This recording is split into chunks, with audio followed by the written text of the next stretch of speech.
જિગીશા પટેલ પર હુમલાના કેસમાં ગોંડલ સિટી પોલીસ સ્ટેશનમાં 9 જેટલા આરોપીઓ સામે અંતે ફરિયાદ નોંધાઈ છે।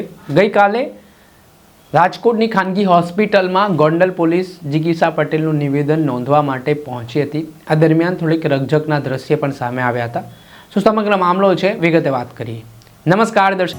વૈષ્ણવજન તો તેને કહીએ જે પીડ પરાઈ જાનાને રે કરીએ। નમસ્કાર દર્શક મિત્રો, નવજીવન ન્યૂઝમાં આપનું સ્વાગત છે। હું છું ફૈઝાન। ગોંડલનો ચકચારી કે જેમાં આમ આદમી પાર્ટીના નેતા જિગીશા પટેલ ઉપર 2 દિવસ પહેલા બપોરના સમયે હુમલાનો બનાવ સામે આવ્યો હતો। ઘોઘાવદર રોડ પર આવેલા સરગમ પાર્કમાં સ્થાનિકોની જે સમસ્યા હતી તે માટે જિગીશા પટેલને સ્થાનિકો ફોન કરીને બોલાવે છે અને જિગીશા પટેલ તેમનો અવાજ બનવા વાંચા આપવા માટે પહોંચે છે, પરંતુ કેટલીક મહિલાઓ છે તે જિગીશા પટેલ પર જ ઉશ્કેરાઈ જાય છે, માથાકૂટ કરવા લાગે છે। જેમાં જિગીશા પટેલનો આરોપ છે કે આ મહિલા ભાજપના નેતાના ઇશારે છે ત્યાં હુમલો કરવા માટે પહોંચી હતી ને જિગીશા પટેલ કારમાં હોય છે તે દરમિયાન તેમની કારમાં કાચ પર પથ્થર વડે હુમલો કરીને તેમને ઈજા પહોંચાડવામાં આવે છે। હાલ રાજકોટની ખાનગી હોસ્પિટલમાં જિગીશા પટેલ સારવાર લઈ રહ્યા છે અને ગઈકાલે રાજકોટના એક ખાનગી હોસ્પિટલમાં ગોંડલ પોલીસ પહોંચી હતી અને જિગીશા પટેલના નિવેદન નોંધવાની તજવીજ હાથ ધરવામાં આવી હતી।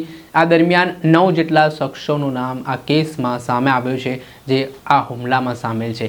હવે આ બાબતમાં વાત કરીએ તો આ 9 લોકો કોણ છે, તો પહેલું નામ છે કૃષ્ણા રાવલ, જે પથ્થર મારનાર જે મહિલા હતી વિડીયોમાં। ત્યારબાદ દ્રષ્ટિબેન રાઠોડ, મનીષા એક અજાણી મહિલા, ફેમિતબેન ચાણક્ય એક લાલ ટોપીવાળો છોકરો, કેસરી ટી શર્ટવાળો છોકરો, ફેમિતબેનનો છોકરો મુન્નો, ફેમિતબેનનો છોકરો સબીર।